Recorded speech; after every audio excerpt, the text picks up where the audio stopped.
Anja, I'm so happy that you are here with me today and going to be sharing about all the work you're doing on OurGabled Home, your website and blog. And I just want to get started with you and hear more about you and your background and just how you got started on this path of what you've been doing. So I'd love to hear more about your story, if you don't mind. Yeah, no, not at all. Well, first of all, thank you for having me. It's great to be here, and I can talk about these things all day long. So, yeah, how did I get started? I think for me, it was like a lifelong evolution. I was highly influenced by my grandparents, who were really organic in the 70s when organic wasn't even a term. And this is growing up in Germany. They had their own garden. My grandmother was baking sourdough bread, and she was making her own sourdough starter that she taught my mom how to do. So I basically grew up with sourdough, and I thought it was the most natural thing. And I would be wondering, why don't other people do that? Why do they think it's so complicated? Right. And then, of course, you do your thing, and I probably veered off of some of those practices, and life gets really busy. But then when I had kids, I started going back to a lot of those practices and baking bread and making things from scratch. And I guess, when did it really take off? Um, well, I guess it really got another nudge when I moved from Germany to the US. And when you eat pretzels in Germany, you take them for granted, for example, or if you eat certain other foods, and then you come to a foreign country and you live there for some time, and all of a sudden you start missing those things that before you took for granted. And then I'm always the kind of person who thinks, well, how can I make it myself? So I started baking my own pretzels. I started making, if there's any listening here on the interview with a German background, you know what Quark is. It's like a soft German fresh cheese.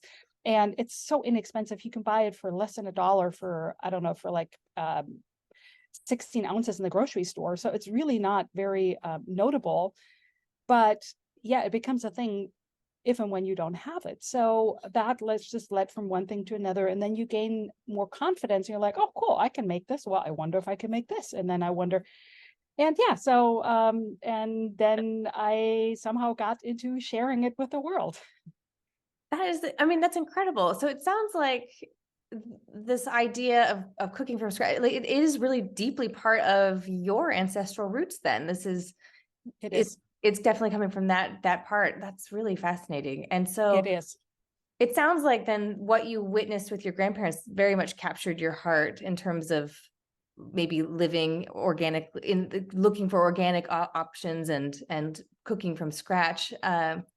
And I love that you shared that you're making, homemade pretzels and everything too. It must have been an interesting place to start. And I'm curious for you, did you find a recipe, or how did you actually get going with that? Like, where did you start with going, okay, I need to make these pretzels. What do I want to, how do I go about this? I think can be a question that people ask, that of following that curiosity.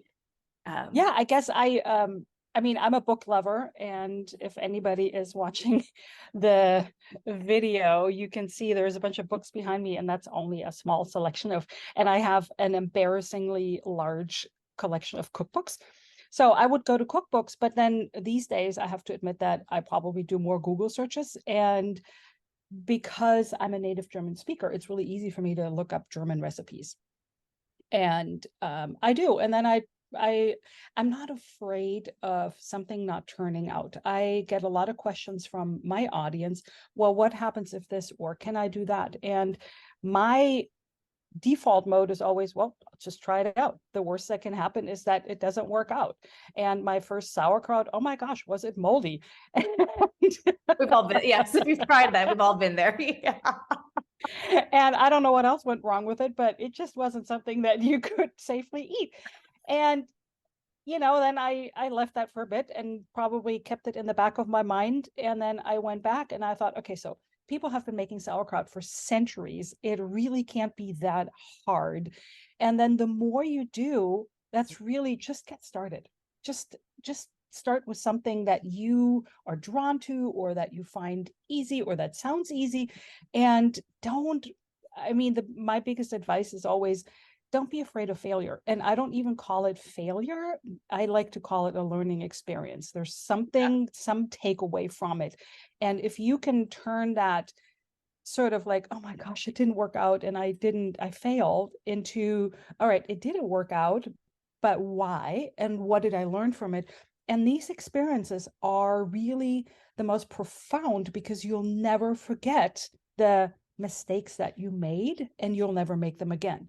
So it's actually, I find it almost critical to fail on your journey to success, because it teaches you so much if you're open to that. I love that you brought this up, because so my background actually is in education, and that in education, the world we call that growth mindset, right? It's that idea of you have to fail in order to grow. And I love that element of this type of exploration of life, right? It makes it way more interesting to go, okay, well, that didn't work. Why didn't it work? What can I do differently? Yeah. And so it sounds like you do get those questions from your readers and audience. And I'm wondering, well, when someone comes to you with these things like, well, this didn't work, do you have tips or tricks that you like to give to people, especially maybe anyone who's getting started with sourdough or baking from scratch in general? I'm wondering what you might suggest to somebody who's struggling a little bit. I mean, I'm going to be tooting my own horn here and do a Go shameless ahead. plug. So the first thing I want to tell people is, if you want to get started with sourdough, check out my sourdough resources, because I teach a sourdough starter making method. So if you don't have a sourdough starter yet, you can make your own. And I have a lot of resources. I have videos, I have blog posts, and I have FAQs and other resources. And I'm going to be doing a video and blog post on what causes mold and what to do about mold, because I get a lot of questions about, my sourdough starter got moldy. And so I thought, that's probably a really good topic to talk about. So get started with sourdough. And again, don't be afraid if your first sourdough starter doesn't come out right, because in my experience, if you've never baked with sourdough in your kitchen and you've never had a sourdough starter, your first sourdough starter will be the most challenging to make. Once you get that done, you get the ambient yeasts in your kitchen, and the subsequent ones will be so much easier to make. And then I have really easy sourdough bread recipes. And then I have if you want to keep going with sourdough, I have a sourdough maintenance method. And some people are like, well, you're teaching us how to maintain it, but how do we make it in the first place? I'm like, okay, that's a separate video, separate blog post, right? So those are two separate things too in here. Yeah. And so how you make your starter, and some people already have a starter and they can super seamlessly transition into my maintenance method, where I don't measure anything, I don't discard anything, I don't feed. I mean, I do, but it's really uncomplicated and it's not on a schedule. You don't have another pet on your counter. And I will say it's perfect for those people who bake somewhat infrequently or whenever it strikes their fancy. It's not probably going to serve those people who have it on their counter and who use it every single day. They make their sourdough pancakes, their waffles, their pizza, whatever. These people, for them, it's okay to have it on the counter, and they need to do regular feedings, because otherwise they would be depleting their sourdough starter.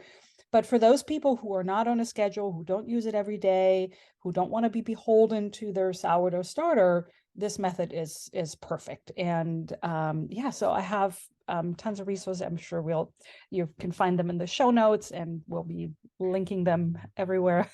I love that because I think that is a really big barrier for people, right? When they're starting, I think sourdough it's one of those, I don't know, it's like in farming, you start with chickens and it's the gateway to all these other animals. Suddenly you're I've been there, I understand that.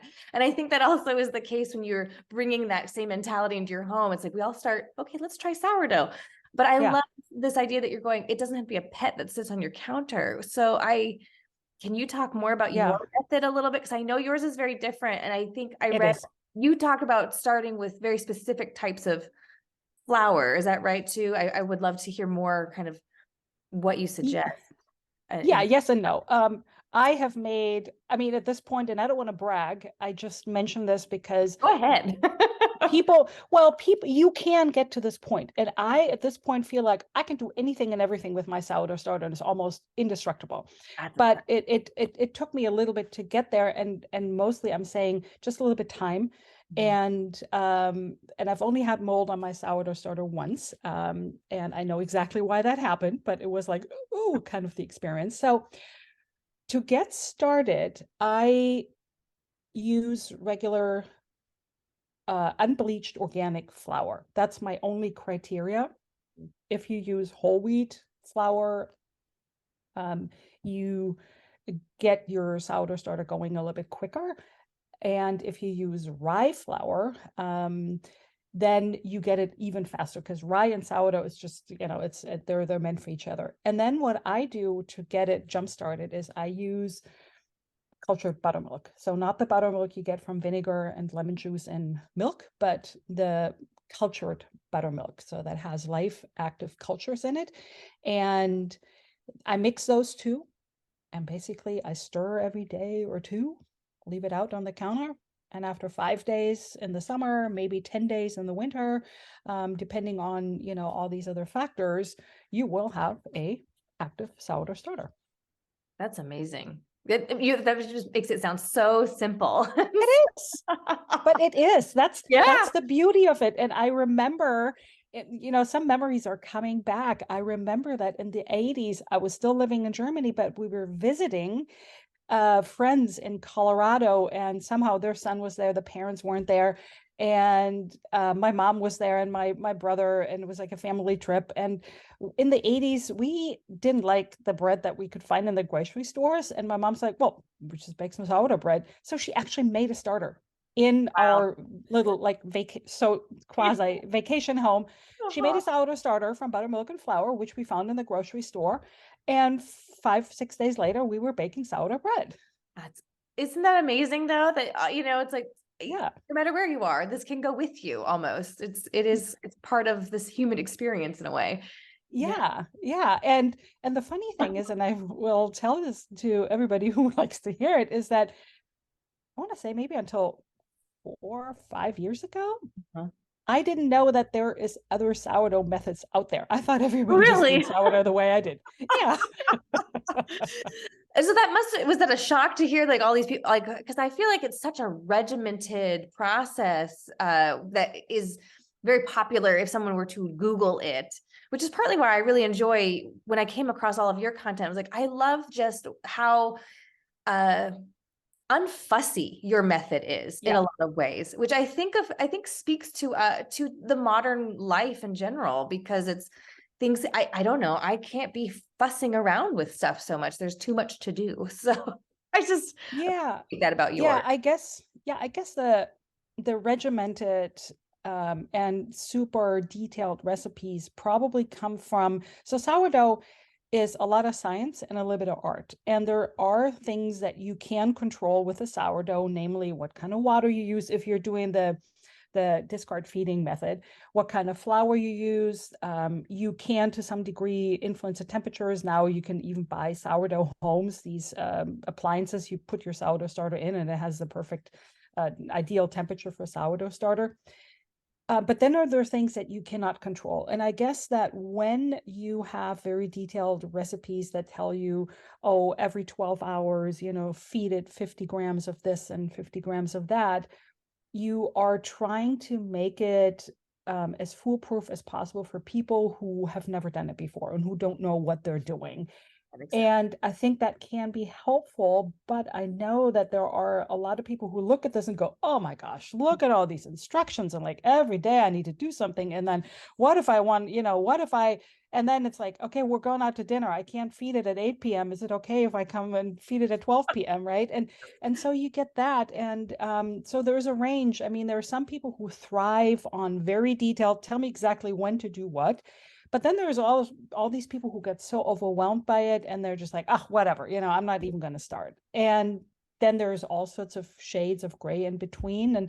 And I think I'm I'm serving the people who are on the spectrum. I just want it easy. Just give me the method, just give me the concept. And then I also give you a lot of things that are a little bit harder to teach in a written recipe, such as, developing the feel for your sourdough starter. And unless you actually make it, you won't be developing that feel, the look, basically somebody looking over my shoulder and I'm showing you, okay, this is what it's supposed to look like. And, the consistency and the smell. I mean, how do you describe the smell in words? And I've Right. tried. Yes. Yeah.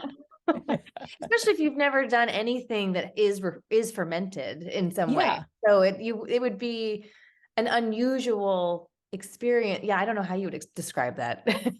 So Well, that and someone actually would understand. Yes. yeah, and I mean, when we talk about bacteria, for example, Mhm. there's good bacteria and there's the bacteria the wanted bacteria, but they're all bacteria.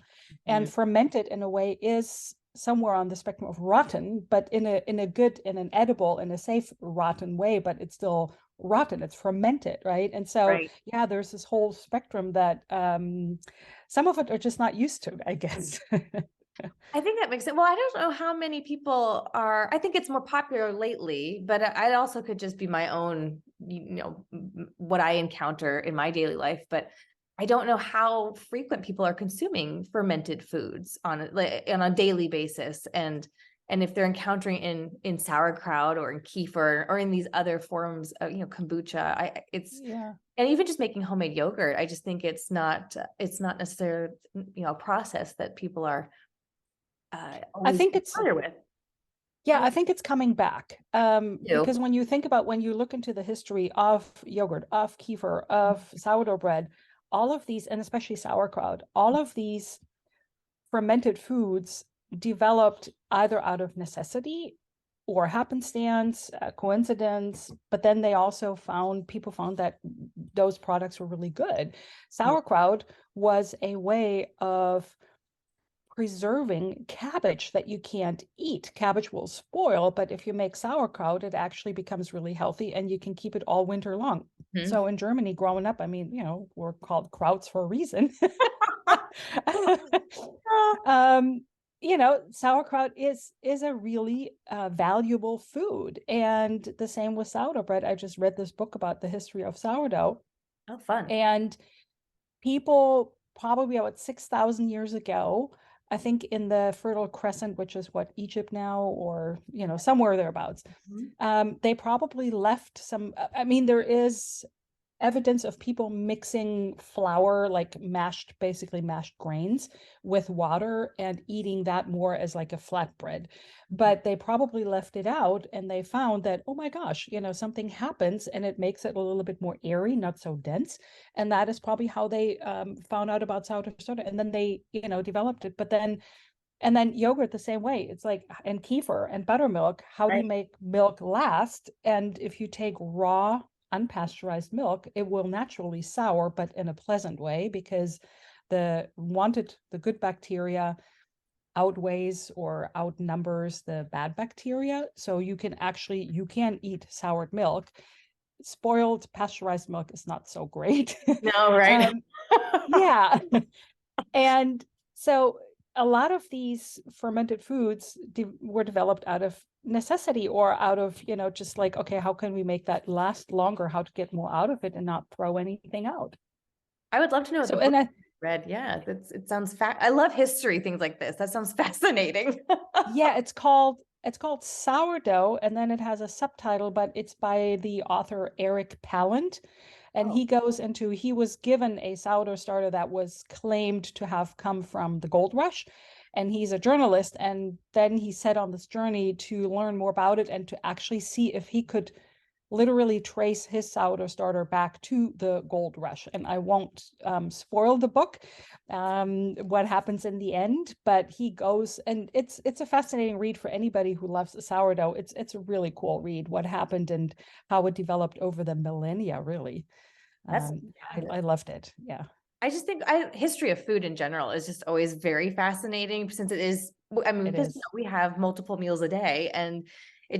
it does really affect your everyday experience. So I'm gonna have to go look for this book, because one, I live in Yeah. old country. So I'm like, oh, Oh, it's nice. right back into, well, maybe there's some sourdough roaming around where I Yeah. Yeah, for that would be sure. really interesting. Yeah. I'm so can you kind of walk through just your your everyday process, kind of like what a typical day for you looks like as somebody who does nurture sourdough starter and things like that? I'm curious what that Yeah. entails. Well, every day is different, Good. but Yeah. I can tell you what I'm doing today That'd because be that might give wonderful. you a little bit of a snapshot. Um, I bake two types of bread, and I bake a more artisan style, lighter, very stereotypical round loaf of bread that my family loves to eat. And I love this really dense whole grain German bread. That's They don't really eat that so much, only if there's nothing else to eat. Right. So I bake these two types of breads, and they vanish in different time frames. And Uh-huh. so a couple days ago, I knew that I was getting to the end of my bread, and I took my sourdough starter for that one out last night and had it on the kitchen counter. I added some water. And if you are more interested in my method, then you can check that out. And it has all the really my sample schedule and everything in this. And it will make more sense then. And this morning when I got up, and just as I was heating the water in the kettle for my coffee, I have my grain mill on my counter. I tossed I had rye berries and einkorn and spelt, and somebody gave me a big bag of oat flour. So I mixed the oat flour in there, and I milled my flour, and I just mixed up my dough. And I guess because I'm not measuring anything, I just, eyeball it. And then I started my dough, and it's sitting somewhere in a warm spot. And then sometime around noon today, whenever I have time, because I have some other things going on at around noon today. Whenever I think about it and I have time, I will transform this and not transform, transfer the dough into the loaf pan, and then I'll let it rise again until sometime this evening, depending on whether I get this nice rounded top on it. Then I will bake it. And I am already thinking about what am I going to do for dinner. There's a good chance I might make some sourdough pizza. I have another sourdough starter in the refrigerator that I will then take out and mix up a dough really quick. And I'm not shy if I think, you know what, maybe I don't really have enough time to let the sourdough for the pizza properly ferment for 8 hours. We'll just toss a little bit of yeast in there. So what, and then I know that some sourdough purists will tell me, but then it's not true sourdough. Yeah, but what's more important here? Yeah, I love that. Yes. It's Yeah. like feeding the family yeah, I think that it's always a spectrum. Absolutely. Yeah. So basically where I'm getting with this is when you start some new routine, it's all new and it's very conscious and you have to think about it. And the more often you do it, the less you have to think about it, and the more it's sort of almost in your body, and you can just do it on the fly. And certain steps are just so second nature for me that I can just do them while I'm heating my water for my coffee, or while I'm doing something else. I can just do this really quickly. I don't have to think about it. It almost like, it happens like on the side. And yeah, I guess the more we can shut off the brain and just let the body do it. And that's why people have, and for example, my grandparents were super rhythmic. They got up at the same time every day. They actually took a nap in the afternoon from 1 to 3.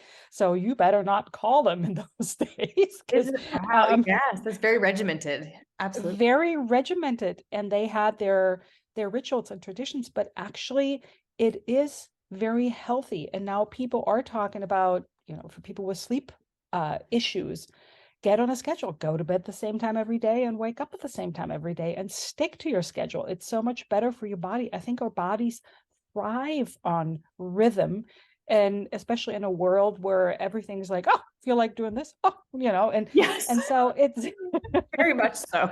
Yes. yeah. And we don't have to, I mean, I don't want to say that past times were always better, because 100 years ago, 200 years ago, Different. life was hard. It was Yes. super hard.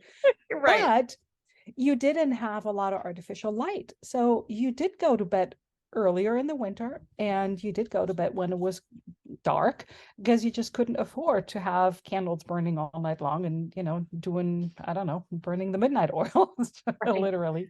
Yeah, we live up in the mountains here in the like the Sierra Nevadas, and we lose power every winter for more than a week typically. Nice. It is so interesting how that Yeah, changes our it rhythm, does. It does. and Yeah. yeah, you go to bed when the sun goes to bed, and you do wake up when Yeah. it's Yeah, actually just very natural. It's not now it that is. I've experienced that multiple years in a row, and I go, oh yeah, no, this is actually, it's just in us. It's Yeah. not, I don't need an alarm clock because the sun comes up, you go, it's time to wake Yeah. up. Okay. Yeah. Mhm. Yeah. If you're in sync with those natural rhythms, and and then there's the yearly rhythms too, things you do in the summer and things you do in the winter. And um I think a lot of us would be really well served if we were to sync ourselves a little bit more with those rhythms. I think, yes, I know, I feel like I try and talk a lot about that a little bit in the stuff I present, just because it is a really good way, if you're feeling very overwhelmed in this world, to re-anchor in what's going on Yeah. in the natural rhythms of the world or the season, because it can just go, okay, it's a breath, and then you can, Yeah. add Yeah. back what you have to or need to, and Yeah. and I feel like Yeah. that's accessible to everyone, right? We all can take a few minutes to go, okay, wait a minute, what season am I in? Where am I? Yeah. What's Yeah. And happening outside? Or yeah. So I think that's yeah. And now they also know that certain foods will support the Mhm. body in Yes. the way it needs to when it's in season. So for example, I'm just making this up, strawberries, tomatoes are very watery, very They fresh, are. and they're almost cooling because they're so watery. They are much better in the summer when it's hot and you want your body to be slightly cooled off, versus root vegetables, which are available in the winter, which are much more, take a little bit more digestive power, but are also more grounding Mhm. and more nutrient dense. And so there's a lot of signs about eating in season versus out of season. Mhm. And I also, I mean, for anybody who has kids, I subscribe to a philosophy where kids thrive on rhythm too, because they don't have to worry about what's next, and it makes them really calm. My kids, and I don't want to brag, but and I didn't invent any of this, but they didn't really have any temper tantrums, because, and especially not around bedtime, because it was such a flow that they didn't, I mean, when I talk to them now, they're young adults, they're like, yeah, we never struggled with bedtime, we never fought about it. And That's fascinating. yes, yeah, so there's a lot, I mean, obviously I Right. can go on and on about all of this, but I encourage everybody to just see what resonates with them, and start incorporating small steps, I think because small steps will over time really make big changes. I think it's good for people to hear. I know it's like an old adage, right? But I feel like it's good for everyone to hear that over and over again. And that, where you Yeah. are right now is where you are. And that is just wonderful.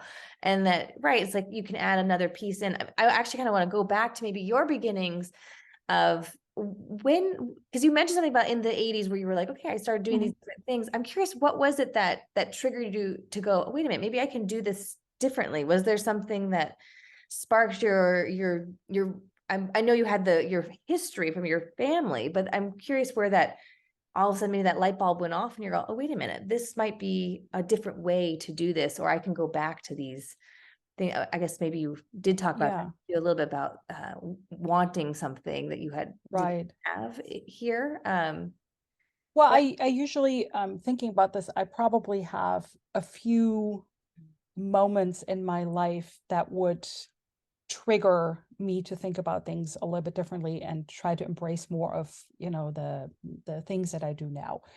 Well, one of them that top of the head stands out really quickly is when my youngest son was not quite, well, thereabouts a year old. He would have these recurring ear infections. And I remember he had one on a Friday night or something. And I went to the It's called the urgent care at the hospital. And there was a pediatrician, and I asked her because she said, oh yeah, he has an ear infection, he needs antibiotics. And I said, and this was in, in the late 90s, early 2000s. And I said, isn't there something we can do to prevent the infections in first place? Because I'm really not crazy about the antibiotics. And even then I wasn't. And now we know how you really want to save this for when they're necessary. Right. Yeah. For all sorts of reasons. And she said, yeah, sure. And I said, I'll come to your practice with a regular appointment and everything. And I did. And we looked at our diet, and I thought I had a very healthy diet, but she made some recommendations how to modify it and things to eliminate and things to include. And ever since then, I've been adding flax seed into my whole grain bread. And back then the kids didn't have a choice, so they ate the whole grain bread. Right. Yes. But that was one of the things that, and I kid you not, that was the last ear infection he ever had. I mean, it wasn't just the flax and the sourdough bread, but I made a few other modifications, and he never had an ear infection again. And then I guess when I was diagnosed with breast cancer in 2012, so I call myself a cancer thriver. I also went back to, and I've always been a health nut. So I'm always interested in upgrading my diet and what can I do better. I'm always interested in eliminating, I don't even want to say toxic, but I know foods that we don't really need. Yeah. Right. Yes. I always consider thinking about them as they're foods that are unsupportive to our bodies. Yes. Yeah. Yeah. There you go. That's a great one. And so when you think about it, and this is something that really irritates me, is that there are loopholes for food manufacturers. And if you go to a grocery store and you buy bread, it will list a lot of ingredients that I would never put in my bread. But then there's a good chance that there is other ingredients in there that they do not have to list because there's some loophole, because it's a small percentage, and then under a certain percentage, it doesn't have to be listed. And I'm thinking, if somebody puts it in there, it should be on the label. For example, dough conditioners, so that the dough doesn't stick to the dough hook, because it's not great for the commercial bakeries to have dough that sticks to dough hooks, because it makes it harder to get the dough off. But when you add the dough conditioner, something happens to the dough. I think it gets a funky color, so they add something to correct the color, and then something else happens. So there might be as many as 27 additives in commercial bread, and that alone should invite everybody to start making their own bread, especially since it's so easy. And and the whole grain bread that I bake, it couldn't be simpler, because you don't have to. I mix the dough, but then I let it rise. I transfer to the loaf pan and I bake it. So there's no shaping, there is no kneading, no stretching and folding, and it's super uncomplicated. And yes, it's a denser bread, but you could make it a little bit more fluffy with a little bit more yeast, or let it rise longer. But so I mean, once you start looking into that, and you I don't know, you watch documentaries and listen to podcasts and read books and articles, and you learn what happens to commercial food, the less you want to actually eat it. I had that happen in my first the entrance into all this was in college, where I all of a sudden started reading things and going, oh no, wait, what? And it did. Right? Yeah. It's been an interesting progression. And then my family actually, because my spouse and children are they're celiac. And so we actually, they can't, I can't give them any gluten, which was an interesting interaction in looking at food ingredients even more deeply. And that is where we're going, oh, there are ingredients listed in a lot of these things that aren't, not listed, they're included, but they don't have to be listed. And so I'd have to go doing a lot deeper research going, well, what's actually in here? And I don't know if you've done any type of sourdough with non-glutinous flours. I think a lot of people who are listening to this do consume gluten and everything, but I am I do, but I am always curious if there is something that another way that I could be over here going, well, can I do a celiac of some sort? Because I want them to have that benefit of sourdough, Right. I mean, so one thought that I have is, I mean, obviously I do well with gluten, and I have decided Yes. to, and I know there's a bit of a mainstream opinion out there that gluten isn't really good for the body and carbs and whatnot. And I have decided, because I know from my DNA, I am 98.9% Northern European descent. Uh-huh. We grew up on Yes. grains and rye and wheat, but the grains that my ancestors ate were very different from the grains that a lot of people are eating today. The hybridized, conventionally grown wheats of the world that are super high in gluten. And so I think that a lot of people, if they take out all gluten for a while, but then start reintroducing very carefully and slowly in small doses, and I heard that some people really do okay on einkorn, especially when it's fermented, because einkorn, yes, does have gluten, but it's a different type of gluten. And then I'm also wondering sometimes when people say, oh, I do so much better if I eat gluten-free, think about all the pesticides and the herbicides and the chemical fertilizers in conventionally grown wheat. And I wonder if that has anything to do with it. However, I'm not a medical professional, so I'm just, tossing that out there. I do have a gluten-free sourdough starter recipe. Oh, do you? Yes, because basically my method, I thought, I wonder if I can do this with gluten-free flour and the buttermilk just the same way. And I experimented and it worked. It's the same. It works the same way. I don't yet have a gluten-free sourdough bread recipe because it's a little bit different. You probably do need some baking powder or baking soda, because you don't have the gluten, and the gluten it provides structure to the dough, and it provides the outer structure for the gas bubbles of the gases that the little microbes produce when they grow. Yes. And that causes the bread to be airy, it's semi-scientific Not over a here. brick. Yes. So with gluten-free bread, that's a little bit different. However, I do have another recipe.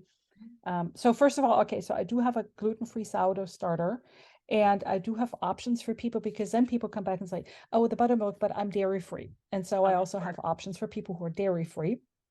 So you can swap those out as needed. And then I have it's a European style bread. So it's a denser, chewier bread with lots of nuts and seeds in it, but it almost tastes like you wouldn't know that it's not grain-based, but it doesn't have grains. It has gluten-free rolled oats in it, but that's it. And I based it off a recipe that's called Life-Changing Loaf of Bread. And it's a really interesting, I found that. And then I thought, how can I make this in a fermented version? And so I have two ways how you can make it in a fermented version on my blog. So that would be a gluten-free bread recipe. I will make sure that we include a link to that one, because I think that'll be very interesting to just so people see there's like so many ways to get creative with this process. Yeah. And that's incredible. I'm gonna go, I'm like, oh, I have to go check this out, because I love for sure. Yeah. I've explored, I mean, I do have a method for making gluten-free bread. And yes, it's like you have to put, either has to have eggs in it or psyllium husk or a variety of other starches and things, so that you can, keep it airy and not have it just fall, if you drop, fall through the floor and break everything. Right. So you then with a brick, basically. Yes. Yeah. Made many of those. But I think it's so good for people to hear that no matter what you're doing, that there is this magical thing of sourdough does exist and can be curated and crafted just in your home, and you can use it. Yeah. Whether you're making it with like traditionally glutinous flours, and that there's also these other methods that you can, adapt it to. And I love that you've done that for people. That's so helpful. I thought, I'm just going to do this little science experiment on my windowsill, and let's see what happens. And it worked the first time, and I thought, okay, so I got to do it another time just to be sure. Right. And I did it a third time, and and then and I think the fourth time I I was actually recording, so I do have evidence of it. I took the top off. I always have some homemade beeswax wraps on top, and I took it off, and there was a piece of mold. And I can tell you why I had mold on there. And that is because underneath that windowsill, we have a bowl with our fruit, and there was a piece of, I think it was a moldy lemon that was in there. The spores can jump over.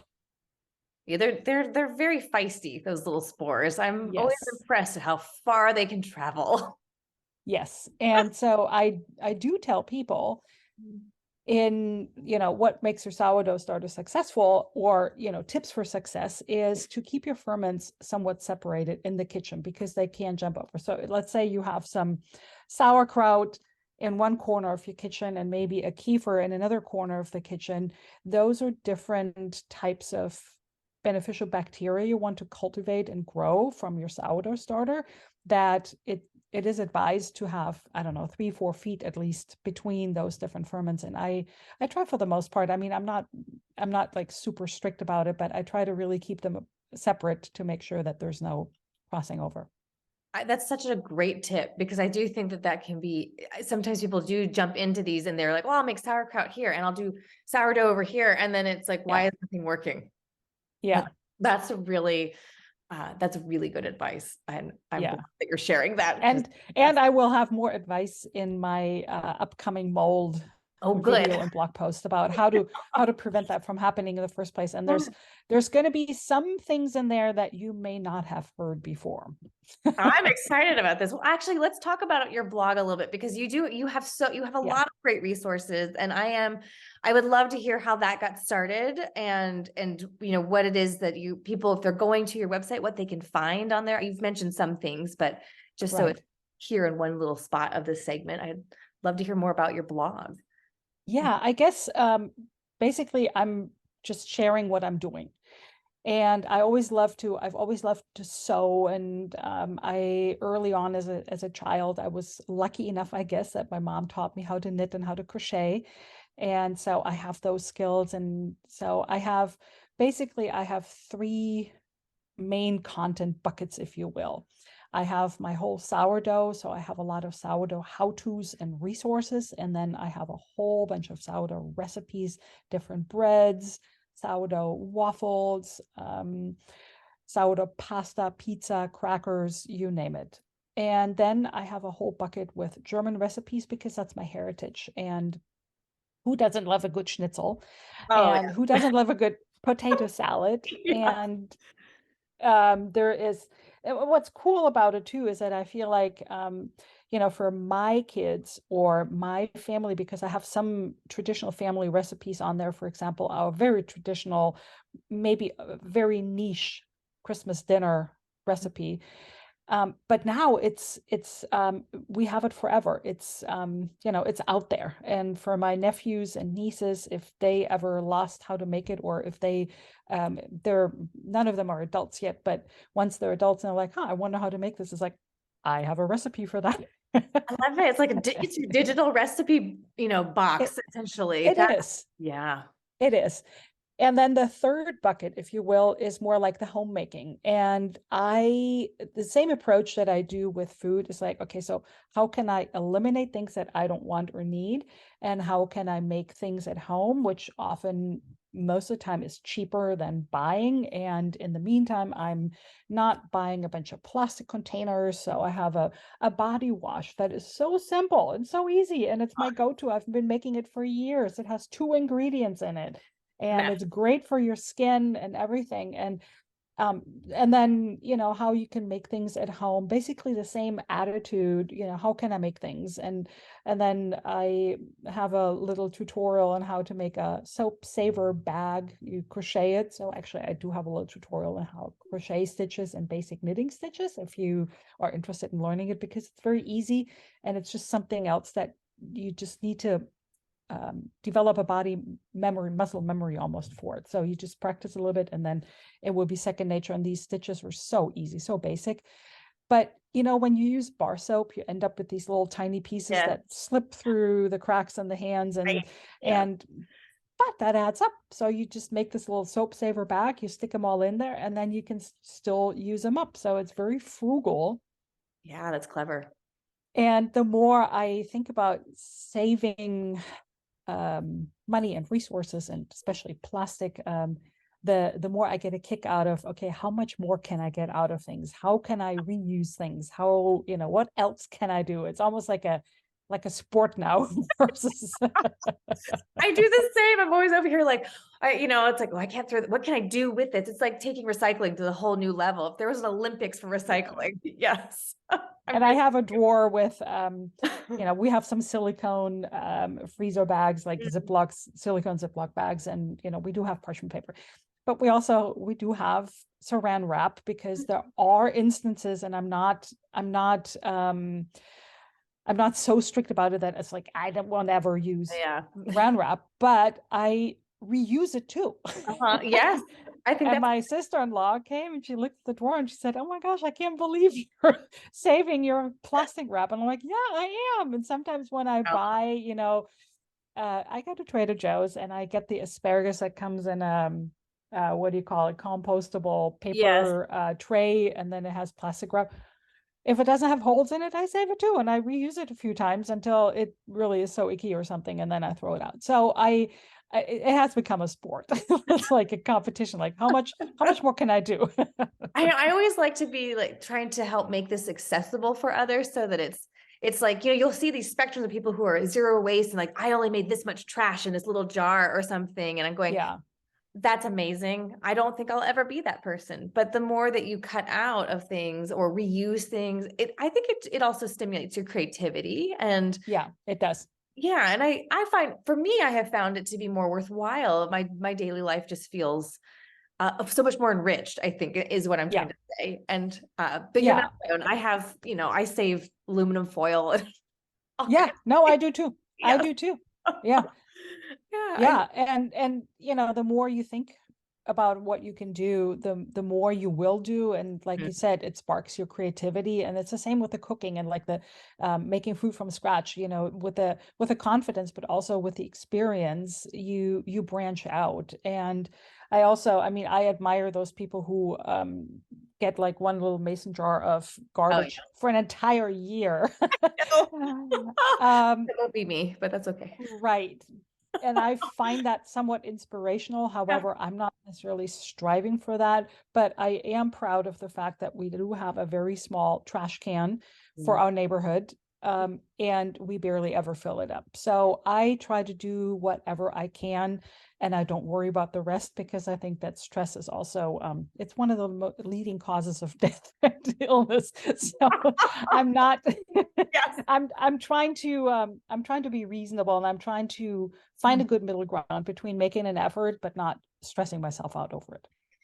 I love hearing that because I'm right there. I'm with you on this because again, it goes back to that unfussiness of it Yeah, all and yeah, saying, this is enough. This is where, right. and that's just, I think that's so important. And Yeah, is, in this world that we live in and, yeah, you know, yeah. And I try to think about, like, let's say driving. mhm. I mean, of course, for full disclosure, we do have one electric vehicle. So, but even when I go out, I try to combine errands instead of running out for every single Yeah. thing. It saves me time, but it also saves energy. And so I try to do those little things, and I think that adds up. And if everybody did some little things, it would add up. But it saves time and resources are money somewhere. Yes. And I get a lot of people who are living on a budget. They are, working within very tight constraints, and they're wondering about what can they do to save more money. And there's a lot we can do. I actually have a blog post for that Do you? too. Okay. I'm gonna have this episode gonna have lots of links. It's gonna be great. It's gonna be very resourceful for everybody. I have very actionable, I forget what it's called. It might be something like 25 plus ways we save money in the Yes. kitchen. But there is a lot of things you really can save money on. And you can go through that list and say, oh, those 10 really jump out at me. And the other 10 is like, whatever.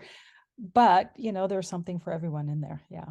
Well, yeah, I'll definitely link that because I think that Yeah. is a great place too for people to start if they're, Yeah. because I do think a lot of people come to this method of living. I think that's one of the channels is looking for ways to cut cost, and Yeah. living in this method is as you and I were chatting earlier, I was like, what do you call it? Is Yeah. it for living, simple living? I don't know. It's just Yeah. Yeah. I always feel like I'm like intentional In, living. yeah. It sounds often a little pretentious. No, I agree. I'm always like, I Yeah. don't know. Yes, because it does sound unreachable in that when you go in that direction. But I also sit here thinking like, well, it's like taking all the good things that used to be and like just Mhm. every day and putting it into this modern world we live in Yeah. and taking the good things that come with modern living too, like Right. electricity and things like Yeah. that. Yeah. So I don't I know. agree. I Mhm. agree. Yeah. And also labeling puts you into a little corner almost. And I try to not use a lot of labels. I mean, some Mhm. people call me very granola. Our Yes. friends call my husband and me, you guys are so granola. And I take that as a badge of honor. Yes. I know someone called me crunchy the other day and I said, I've actually reached that level. Okay, crunchy, great. And for example, we have really good friends and they live 3 miles away. And on a nice day, I say to my husband, hey, they invited us over for dinner. Let's ride our bikes over there. Oh, sure. Because it is a 20, well, it's a 15-minute bike ride, but then we have a dog and we bring our dog, and because she slows us down, it's a 20-minute bike ride. And then in the evening when we ride home, they're like, are you sure? Are you sure? So the dog has a reflective vest so you can see her in the dark, and she's on leash so nothing can happen, and it's so refreshing, and it takes literally only 10 minutes more each way for us to Mhm. get there, because with traffic and everything, it will take us at least 10 minutes to get there. So even with the dog, it takes us 20 minutes more, and we have moved, we have saved on gas or whatever, and it makes us feel good, and the dog gets some extra exercise. It's all great. Yeah. That's just, it's again, it's those little things that you can add in that just make life Yeah. enriching and Yeah. lovely, right? So those are really, that's a good Yeah. way too. Your Yeah. friends will also be like, oh yes, these are our dear friends who ride their bikes. Like, that's also just really endearing, I think. And so that's, It is. It yeah, is. and inspiring to others. I go, well, wait a minute. Well, if Anya can do it, well, maybe I can too. Yeah, of course, granted, not everybody lives close enough where that's doable, or, you live in a very hilly area, or, Right. you have to ride across LA, and that's not, Right. so, but it's just like thinking about little things. And like you said earlier, the more you do kind of think outside the box, outside of your, trodden path, like, oh, this is how we always do it. And start thinking like, well, maybe there's another way to do it. I think it's very hopeful. I think it's a Yeah. hopeful mentality to have. Well, I Yeah. think you and I could also talk for a really long time, but I want to make sure that people will listen to this whole piece that we've gone through. And can you tell us where people can find you? Maybe just spell out your Yeah. website and any of your social handles you have as well. Yeah. So I am at OurGabled Home, and that's OurGabled, and then home. It's all one word. And it's the same across all channels and platforms. So it's ourgabledhome.com is my blog. My YouTube handle is OurGabled Home. I am on Instagram. I'm on Facebook. I am on Twitter technically, but not super active over there. I'm on Pinterest. Everything's OurGabled Home. And I do try, if people have some serious questions, I do try to answer them all. I know it's becoming a little bit more challenging because I would have to clone myself to, but I really try, because I want people to feel successful, and I want people to have somewhere to go to. However, if you are not getting my attention and you want to get started with sourdough, I have a sourdough course that is called Super Simple Sourdough Method. And, I'm sure we'll be having links for that as well. Inside that course, it's an online course, it's self-paced, it's video modules and PDFs and whatnots. But you also get access to my private Facebook group, and there you can 100% get my attention. You can, upload photos and, exchange with other members and have questions about sourdough. And I do also offer coaching, which is not necessarily something that I thought I wanted to offer, but people have asked me, why don't you do, and some person actually had a question about sauerkraut, and she said, why don't you offer coaching? And so I thought, okay, I will offer coaching. People can buy the coaching. It's under the sourdough method. It's on the same platform. You can find it there. But it's really for those people who are like, I have this very specific question. And sometimes it's really easier to hop on Zoom. They show me what they got in their kitchen and we can chat about it. And I can give them my input and my ideas and my advice, and hopefully help them that way. So I want to help people, and it is so meaningful when I get these comments from people. I was so frustrated by sourdough, and then I started your method, and I've been baking this bread, and it's my family's favorite, and I've been taking it to work. And this maybe two comments rolled into one, but that really, that means so much to me at the end of the day. And I guess that is also what keeps me going, that I feel like I'm inspiring people, I'm affecting people's lives. And yeah, so I'm sharing something that I find so easy, and I'm sharing it and people can replicate it. I'm just so glad that, our paths have crossed, because I think you're going to be able, Yeah. you're going to help so many people with Ah, starting this journey, and having someone who's so willing to share and guide in such a kind, loving way is yeah. it's just important. It's hard to find that. So I'm just so happy you are sharing these gifts with the world. Thank you so much. I am sharing. No, the sharing is so fun. Yeah, I just love it. Before we go, is there anything else Yeah. that you would like to share with everyone here, or or anything that maybe I left out of our conversation? Yeah, I mean, the first one, and we've said this before, is just get started. Just do something, just don't overthink it. Just start with something. And the second thing I do want to tell you is, okay, so the failures, but also don't ever give up. Mm. If you don't get the results the first time that you wanted or expected, don't give up. Just do it again. Do it again. Be really persistent. And if you try and you're not getting the results, reach out. I will help you the best I can. And but don't give up. Oh, that's great. Thank you, Anja. I really Yeah. appreciate you Yeah. being Thank here. you. Thank Yeah, you so much for having me. It was super fun. Super really fun. fun. Thank you.